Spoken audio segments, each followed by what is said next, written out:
Boleh kata 80% founder bisnes gagal untuk capai 100k sebulan secara konsisten bukan sebab produk lemah tau, tetapi sebabkan marketing tidak ada sistem.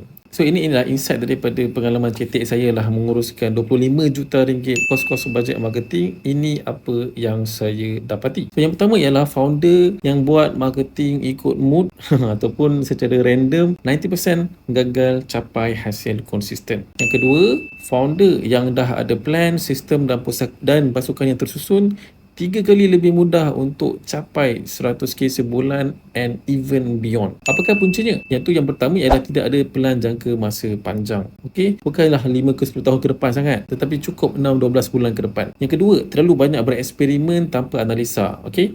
Yang ketiga ialah semua kerja bertumpu pada founder. Okey, tiga ni maksudnya ialah 3 punca kenapa marketing anda lemah lah. Tapi bila kita betulkan struktur dan bukannya sekadar semangat, barulah kita boleh hasilkan predictable income setiap bulan. Numbers don't lie, marketing bukan magic, ianya adalah satu sains dan sistem. Nak tahu macam mana saya bantu founders untuk bina sistem marketing yang boleh bantu 7-8 figure secara bersistem dan profitable? Teruskan follow akaun ni dan explore ilmu dan guidance di link biru di profil saya, farabi.my.